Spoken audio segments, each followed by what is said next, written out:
langkah yang diambil oleh pemerintah adalah bukan saja berdasarkan undang-undang, tapi juga berdasarkan aspirasi dari masyarakat dan bangsa Indonesia.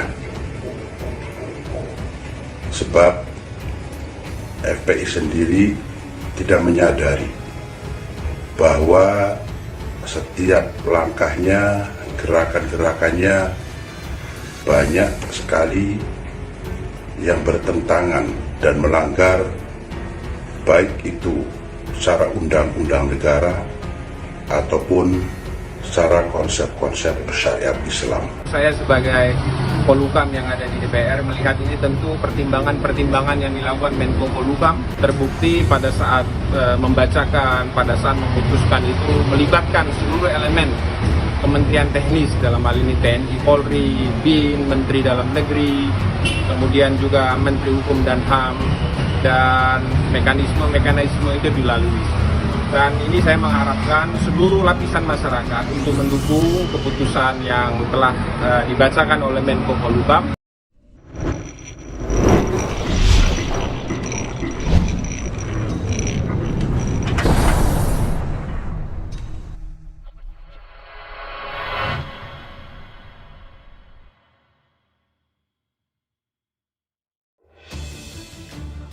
Dukung pembubaran FPI, pimpinan Pondok Pesantren Buntet Cirebon itu sudah tepat.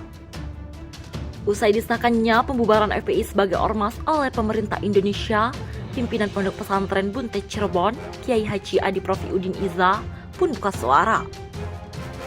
Dia menilai keputusan pemerintah membubarkan dan melarang segala aktivitas FPI sudah tepat. Peristiwa yang sekarang sedang terjadi menjadi omongan, jadi pembahasan di seluruh masyarakat adalah tentang pembubaran ormas FPI oleh pemerintah, kata Kiai Haji Adi Profiuddin dalam keterangan tertulisnya pada Jumat 1 Januari 2021. Kiai Haji Adi pendukung keputusan dan langkah yang diambil oleh pemerintah. Ia menilai sudah sangat tepat karena pemerintah membuat keputusan tersebut sesuai dengan perundang-undangan yang berlaku. Saya yakin pembubaran itu sudah tepat karena pemerintah mengacu berdasarkan undang-undang dan juga keputusan tentang pembubaran FPI itu didasari dengan musyawarah dari berbagai macam unsur dan elemen masyarakat Indonesia. Begitulah ucapnya. Adib menyebutkan bahwa langkah yang diambil oleh pemerintah bukan hanya berdasarkan undang-undang, tetapi lebih dari itu bahwa keputusan tersebut juga aspirasi masyarakat. Menurutnya, FPI dinilai tidak menyadari bahwa setiap gerakannya banyak sekali yang bertentangan dan melarang hukum di Indonesia. Banyak yang bertentangan dengan hukum di Indonesia, baik secara undang-undang maupun secara konsep-konsep syariat Islam. Begitulah ucapnya. Sebelumnya, pemerintah telah mengumumkan bahwa FPI sebagai organisasi terlarang berdasarkan surat keputusan bersama atau SKB 6 menteri dan lembaga. Pemerintah melarang aktivitas FPI dan akan menghentikan setiap kegiatan yang dilakukan karena FPI tak lagi memiliki legal standing, baik sebagai ormas maupun sebagai organisasi biasa. Kata Menko Polhukam Mahfud MD seperti dikutip pikiranrakyat.com dari Antara.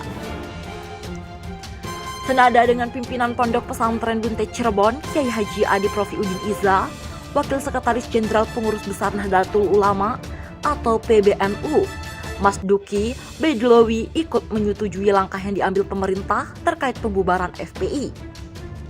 Menurutnya, keputusan pemerintah sudah sangat tepat dalam mengeluarkan larangan segala aktivitas yang berhubungan dengan FPI untuk melindungi masyarakat secara menyeluruh. Sejalan dengan dari pernyataan dari Mas Duki bahwasannya FPI yang tak lagi memiliki legalitas, yaitu surat keterangan terdaftar atau SKT. Secara de jure, FPI bukan lagi menjadi ormas pertanggal 20 Juni 2019. Namun pemerintah menilai FPI sebagai organisasi tetap berkegiatan yang melanggar ketertiban, keamanan dan bertentangan hukum, seperti tindakan kekerasan, sweeping sepihak, provokasi dan sebagainya. Mahfud menyebutkan berdasarkan peraturan perundang-undangan dan sesuai keputusan Mahkamah Konstitusi tertanggal 23 Desember 2014, pemerintah melarang aktivitas FPI dan akan menghentikan setiap kegiatan FPI. Kalau ada sebuah organisasi mengatasnamakan FPI, maka dianggap tidak ada dan harus ditolak, terhitung sejak hari itu, kata Menko Polhukam atau Farli Virus Memete. Kiai Pondok Pesantren Butet Cirebon, Jawa Barat, Kiai Haji Adib Rofiuddin Izzah, turut mengomentari pembubaran Front Pembela Islam atau FPI. Kiai Adib menilai bahwa pembubaran dan pelarangan aktivitas FPI oleh pemerintah merupakan langkah yang tepat. Peristiwa yang sekarang sedang menjadi omongan, jadi pembahasan di seluruh masyarakat adalah tentang pembubaran ormas FPI oleh pemerintah. Jelas Kiai Adib dikutip di Antara pada Jumat 1 Januari 2021. Adib menegaskan bahwa keputusan pemerintah sudah sesuai dengan aturan perundang-undangan yang berlaku. Saya yakin pembubaran itu sudah tepat karena pemerintah mengacu berdasarkan undang-undang dan juga keputusan tentang pembubaran FPI itu didasari dengan musyawarah dari berbagai macam unsur dan elemen masyarakat Indonesia. Begitulah jelasnya. Adib menilai bahwa keputusan pemerintah untuk membubarkan FPI juga didorong oleh aspirasi masyarakat. Pimpinan Pondok Pesantren Buntet Cirebon tersebut lantas menyebut FPI kerap tidak sadar bahwa gerakannya banyak melanggar hukum di Indonesia. Banyak yang bertentangan dengan hukum di Indonesia, baik itu secara undang-undang maupun secara konsep-konsep syariat Islam. Begitulah pukasnya. Diketahui sebelumnya pemerintah secara resmi telah membubarkan FPI. Hal ini disampaikan oleh Menteri Koordinator Bidang Politik, Hukum dan Keamanan, Mahfud MD melalui konferensi pers hari Rabu 30 Desember 2020 siang. Menyusul pembubaran FPI, pemerintah juga melarang seluruh kegiatan dan aktivitas yang mengatasnamakan ormas pimpinan Habib Rizik Syihab tersebut. Dikatakan Mahfud, pemerintah melarang aktivitas FPI dan akan menghentikan setiap kegiatan yang dilakukan FPI. Pemerintah menganggap FPI tidak lagi mempunyai legal standing, baik secara ormas maupun secara organisasi biasa. Dukungan pada pemerintah dalam hal keputusan membubarkan organisasi masyarakat FPI terus mengalir. Kali ini dikatakan pimpinan Pondok Pesantren Buntet Cirebon, Jawa Barat, Adib Rofiuddin Izzah, bagi dia pembubaran FPI sudah tepat. Tentang pembubaran ormas FPI oleh pemerintah, saya yakin pembubaran itu sudah tepat, tutur Kiai Adib dalam keterangannya tertulis Jumat 31 Desember. Menurutnya langkah-langkah yang sudah diambil oleh pemerintah sudah tepat lantaran pemerintah mengacu pada undang-undang yang berlaku. Karena pemerintah mengacu berdasarkan undang-undang dan juga keputusan tentang pembubaran FPI itu didasari dengan musyawarah dari berbagai macam unsur dan elemen masyarakat. Begitulah terangnya. Bahkan kata Adib, langkah yang diambil oleh pemerintah bukan hanya berdasarkan undang-undang, tetapi keputusan itu juga berdasarkan dari aspirasi masyarakat. Sebab lanjutnya FPI tidak menyadari bahwa setiap gerakannya banyak sesekali bertentangan dan melanggar hukum di Indonesia.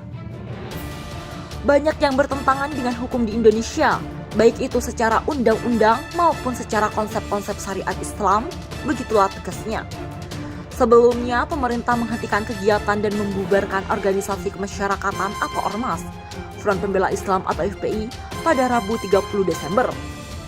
Adapun dasar hukum FPI dilarang, yakni Undang-Undang 16 tahun 2017 tentang organisasi kemasyarakatan atau ormas.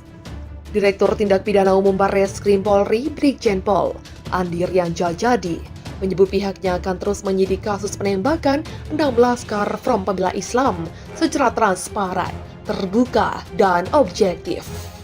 Penyidik Barreskrim tetap profesional dan objektif serta terbuka terhadap semua masukan, kata Brigjen Pol Rianca dihubungi di Jakarta pada Senin 28 Desember 2020. Menanggapi temuan Komnas HAM terkait dengan kasus ini, hingga saat ini penyidik di Tipidum Barreskrim Polri telah memeriksa 82 saksi dalam penyidikan kasus tersebut. Sudah ada 82 saksi, katanya sebagaimana dilansir dari Antara. Ia mengatakan bahwa penyidik belum berhasil meminta keterangan keluarga dari 16 laskar FPI yang tewas karena pihak keluarga menolak diperiksa penyidik Barreskrim. Rian pun tidak mempermasalahkan penolakan dari pihak keluarga korban karena itu merupakan hak yang telah diatur dalam KUHP. Pihak keluarga berhak menolak menjadi saksi dan mereka mengambil hak ini yang dijamin dalam pasal 168 KUHP, tutur Rian. Sementara itu, Komnas HAM telah memaparkan mengenai sejumlah temuan di lapangan dalam kasus penembakan 6 laskar FPI di Tol Jakarta Cikampek KM 50. Tim Pemantauan dan Penyelidikan Komisi Nasional Hak Asasi Manusia menemukan 7 butir proyektil dan 4 butir selongsong dari tempat kejadian perkara penembakan laskar. Nantinya seluruh barang bukti tersebut akan diuji balistik dan dicocokkan dengan senjata yang ditembakkan kepada 6 anggota laskar FPI. Sebelumnya, berdasarkan keterangan polisi, terjadi peristiwa penyerangan laskar FPI terhadap aparat kepolisian di KM 50 Tol Jakarta Cikampek pada hari Senin 7 Desember 2020 pukul 00.30 waktu Indonesia Barat. Petugas yang merasa keselamatan jiwanya terancam langsung mengambil tindakan tegas dan terukur sehingga 6 orang pengawal Rizik Syihab meninggal dunia. Sementara 4 orang lainnya melarikan diri. Tim Penyidikan Komisi Nasional Hak Asasi Manusia telah mengantongi rekaman kamera pengawas atau CCTV sebelum hingga saat peristiwa penembakan 6 laskar Front Pembela Islam.